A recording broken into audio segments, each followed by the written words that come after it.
In Germanic heroic legend and folklore, Fafnir is a worm or dragon slain by a member of the Volsung family, typically Sigurd. In Nordic mythology, he is the son of Hreimr, and brother of Regan and Ottr, and is attested throughout the Volsung cycle, where Fafnir slays his father out of greed, taking the ring and hoard of the dwarf Andvari and becoming a worm or dragon. Fafnir's brother Regan later assisted Sigurd in obtaining the sword Gram, by which Fafnir is killed. He has been identified with an unnamed dragon killed by a Volsung in other Germanic works including Beowulf, the Nibelungenlied, and a number of skaldic poems.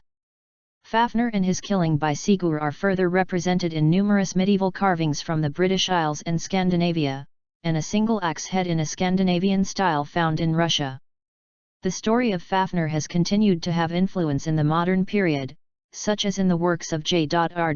Tolkien, who drew inspiration from the tale of Fafnir in his portrayals of Smaug and Gollum. The name Fafnir has been translated from Old Norse as the embracer. 2.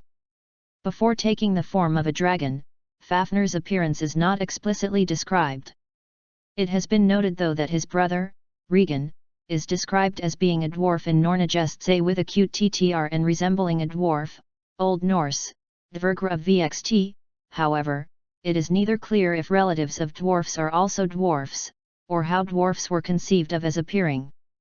It has been noted that dwarf appearances were presented in the medieval period as highly diverse, and they could even change their form, as with Andvari and potentially also Fafnir. 3. While in the form of a worm in Fafnismal, Fafnir is described as flightless and snake-like, while at the same point in the narrative of the later Volsunga saga, he has shoulders, suggesting legs, wings, or both.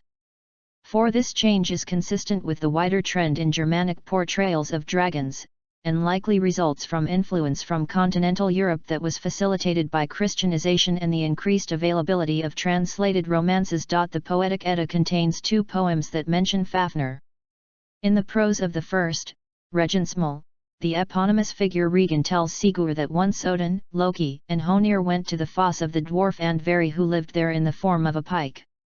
In that water also lived Fafnir and Regin's brother, Ottr, who was eating a salmon on the bank, in the shape of an otter. Loki killed Ottr with a stone, and the gods skinned him before seeking lodgings at the house of Hreimr, the father of Fafnir and his siblings. Seeing the otter skin, the family seized the gods and demanded that the gods fill and cover the skin in red gold as were gilt. Loki caught Andvari using Ran's net and exports the gold from him.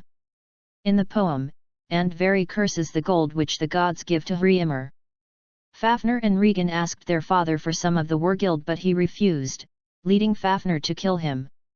As he dies, Hreimr calls out to his daughters Linghir and Lofnhir, but they take no action.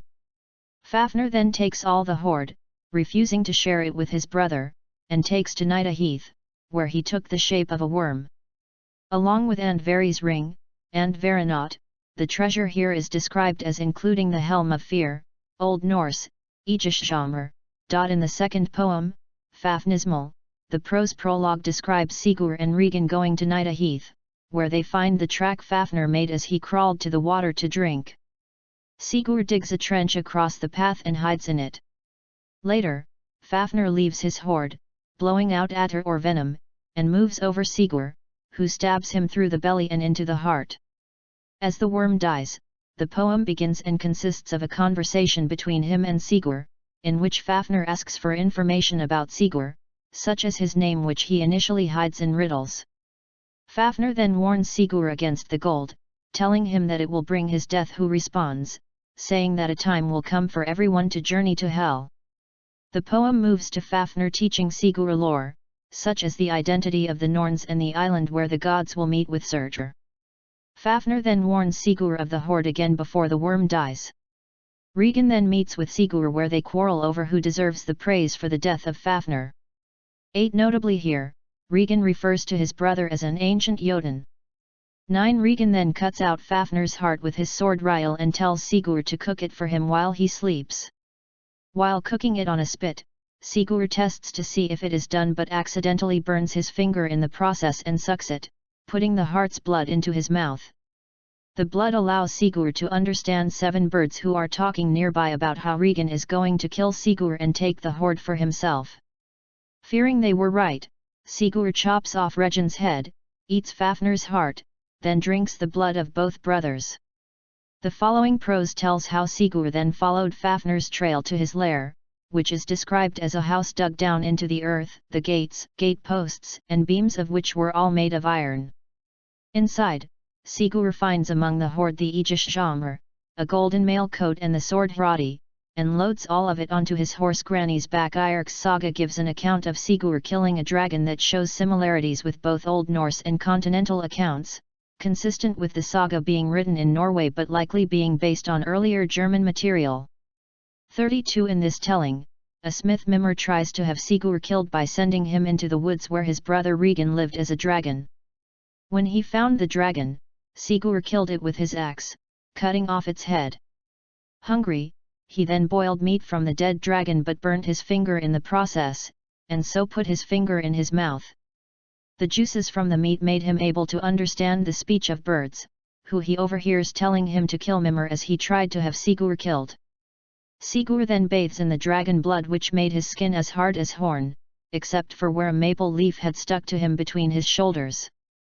Carrying the dragon head back to Mimir, who offered gifts to make up for his ill deed, including armor made for King Herding in Nogard, the horse Grain and the sword Gram. Accepting these gifts, Sigurd then kills Mimir and leaves to seek the maiden Brynhilda.